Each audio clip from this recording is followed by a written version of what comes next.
All right, today's October 4th, Thursday, and we're golfing at our campground, which is right there. This is my old Kentucky home, State Park. Pretty awesome. So, all right, hopefully we do well. It's been a long time since I played golf. Catch you later.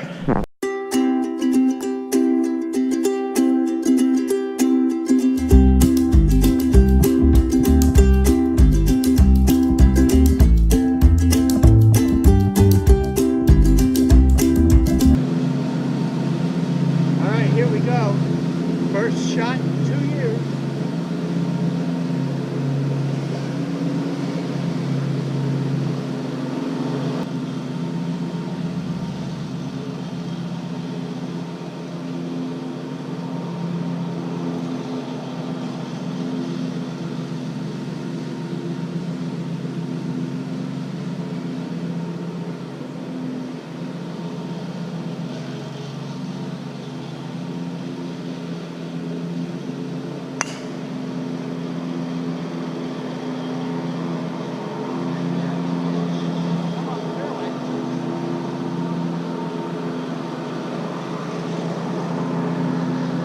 Than half a mile away from our campground, which is the state park, there is a distillery right here. It's called Heaven Hills Distillery, and they give tours and tasting. They make bourbon. So we're gonna check it out. Bourbon Heritage Center. Pretty cool. They're ready for Halloween. Cool. So this place has a museum, gives you a little history on the making of bourbon and that's real. And such, and it's pretty good. The only thing is, this place does not make or distill the bourbon here. It's distilled somewhere else and then stored here in barrels in warehouses, and then is bottled here. In the tour that they want to give you, which they charge $20 a head for, is a tour of their warehouse and how they're bottling it. And that's not what I was anticipating for a tour. So I did find another place, though, that was only another mile down the road, that actually distills the bourbon and takes you on a tour, and it's free with tasting of the samples as well. So this one you get samples too, 3 shots to try, but $20. We're gonna squeeze in this tour. I found this on the GPS. Another distillery, Barton Distillery, and they actually make it here. And look, it says complimentary distillery tours and tasting. Complimentary. Barton, 1792. I've never heard of this.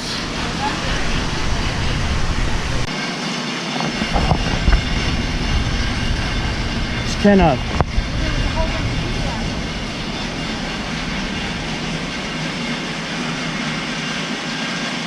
All right, so their tours are free here. That's awesome. Look how old this building is.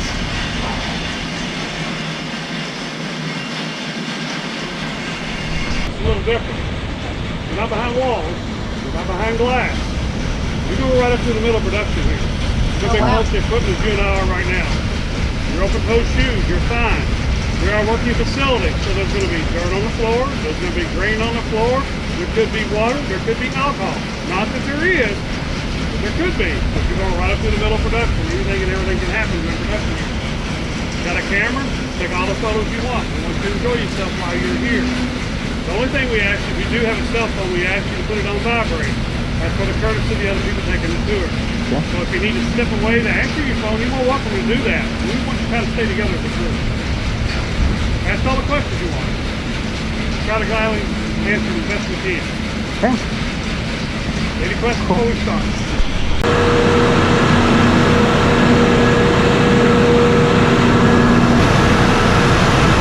Oh wow, that's a lot of grain overhead.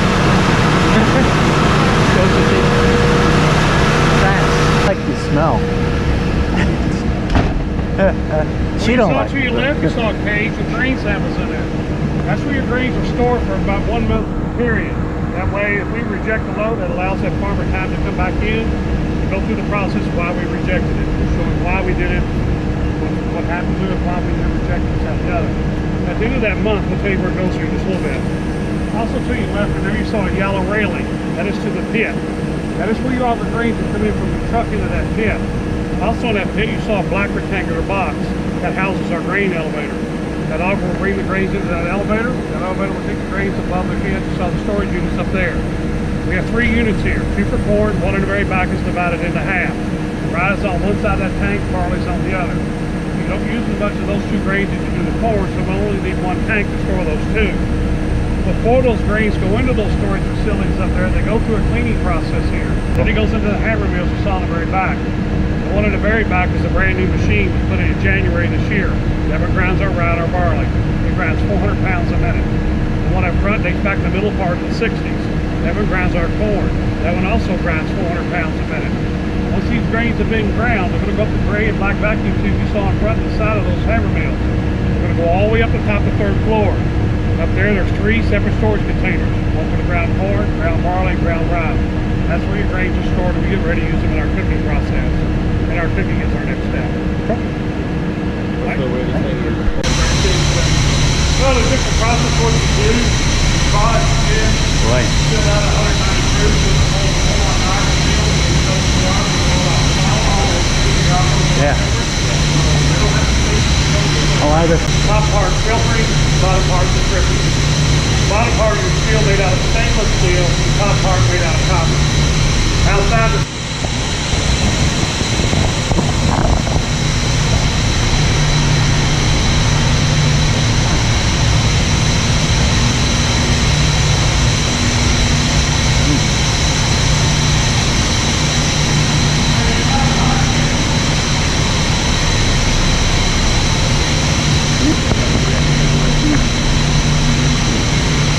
smell the alcohol.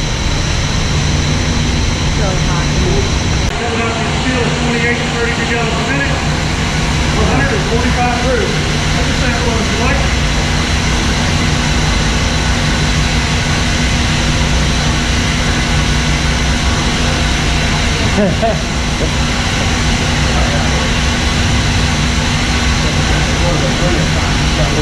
There's no germs on it, that's it. Huh? There's no germs on it. What does it taste like? White lightning. It tastes a little like Everclear. Everclear is a little more potent. Yeah, they had that sort of. Yeah. Wow, that. And this is 145 proof? 145. Do you sell that? No. Some distributors will, but we don't. Oh yeah. Still taste the corn though in there. You'll taste it here. Yeah. But on the bourbon age, the next full taste disappear. Won't completely disappear, but it goes away a lot more with the taste right here. Hold on, you're going to see the old weights and measurements. That's how everything used to be weighed out. Now it's all done by computers inside these offices here and right in here. What used to take about 40, 45 people in this one building is now down to 9. Wow.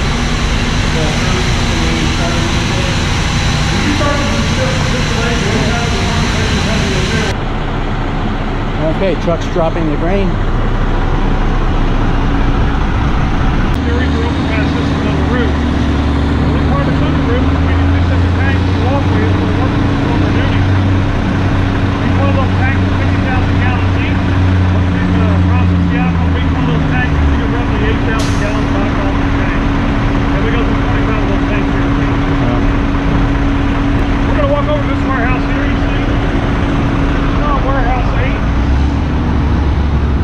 This warehouse here was built back in 1936. Back then it cost about $50,000 to build. Today's market is going to cost you over $2 million. Now due to government regulations, you got to put sprinkler systems in each one. Chemical earth system has to be built around each one. We call it spilling. Now got to be built at least 75 feet apart. It's going to be fire. The date we put on the barrels is called a Julian date. This is the date that was on this barrel. Here you see 83E23. That 83 stood for the year 1983. That E is your 5th letter of the alphabet, 5th month of the year, May. The 23 was the day of the month. So on the 23rd day of May of 1983 is when that barrel was filled. Today's date will have 18 for the year 2018. It'll have J, 10th letter of the alphabet, 10th month of the year, October. Today is the 4th day of October, so that would be the date put on your barrels. This is what your barrels look like on the inside, the burning of the charring of it. Our company called Independent Stave, who makes our barrels for us here. They're out of Lebanon, Kentucky, Lebanon, Missouri. Here you have what we call a char level. A char level is how deep you burn into the wood for the color for your bourbon. Most all the distilleries you're going to go to have what we call a char 4 level for the color for the bourbon. Ours at this distillery is at 3.5. It takes them 50 seconds to burn that barrel on the inside to the 3.5 char level we want for the color for our bourbon. If you stored your bourbon here in a char 1, it's going to be a very light colored bourbon, but it's going to pick up a lot of sugars. Oak boards have sugars in them. These sugars will give your bourbon your final taste. So the deeper you burn into your wood, the darker color your bourbon is going to be, but also the less sugars you have because you're burning your sugars as you burn deeper into that wood. Are any of y'all familiar with the caramel taste in your bourbon? If you are, this is where the caramel taste is coming from. Because during the hot summer months here, the pores of these barrel staves are going to open up. When that happens, the alcohol in that barrel is going to pass through that charring, giving it its amber color. Then it's going to pass over and suck up those burnt sugars, giving you the caramel taste. The hotter it gets outside, the hotter it gets in here, the longer and deeper that bourbon soaks up in the barrel stave. Cold weather comes in, the pores close up, the alcohol is going to go back down in the barrel. Hot weather, back up into the wood, cold weather back down. The constant expanding in and out of the barrel stave is how bourbon gets its final color and final taste. Does that influence the days or the times of the year that you bottle? No, we bottle 24/7 till year round here, so it doesn't make any difference.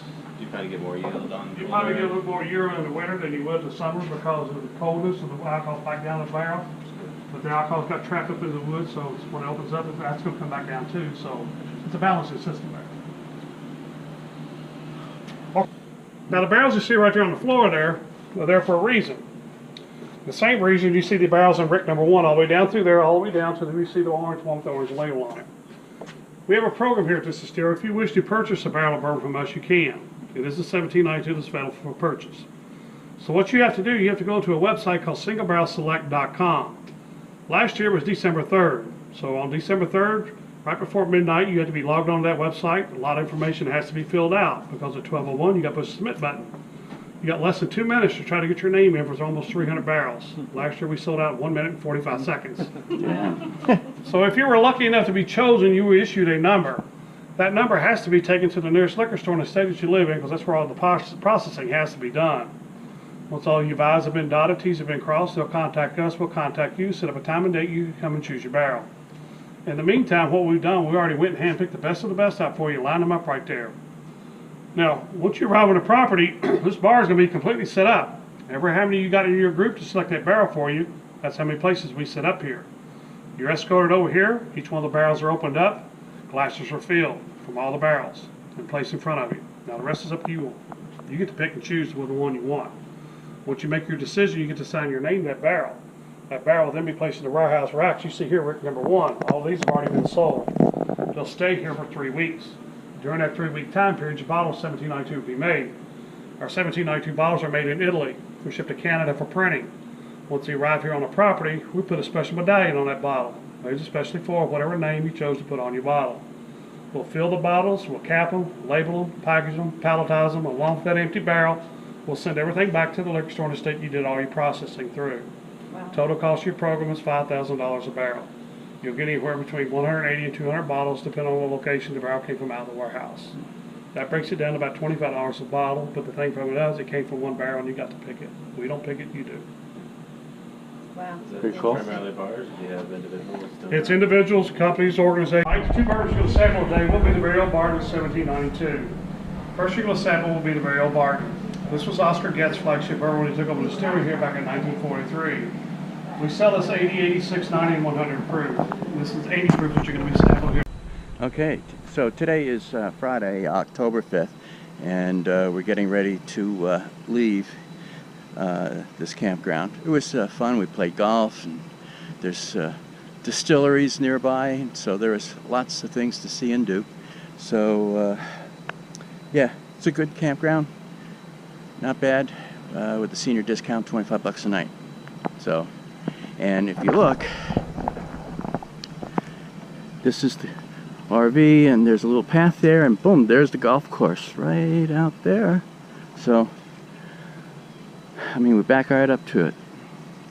So it was very nice. Didn't get hit with any golf balls. So the only thing you got to watch out for is there's crabapple trees here, and they're like little bombs dropping off the trees right now. A bunch of them. None of them hit my RV, but the RV next to us, every once in a while I heard one hit. So I don't know if they do any damage, but they're all over the ground. I don't think we got hit with any. I haven't heard any hit. They've come close. There's one there and there, so they've come close. But all right, so it's onward towards Tennessee, Nashville. We're still a few hundred miles away from there, so all right, so we'll be leaving here in a few minutes. So back on our way towards Nashville, Tennessee. It's kind of hot though. It's supposed to be 91 degrees today. Awfully hot for this time of year, I'd say. But all right, see you later.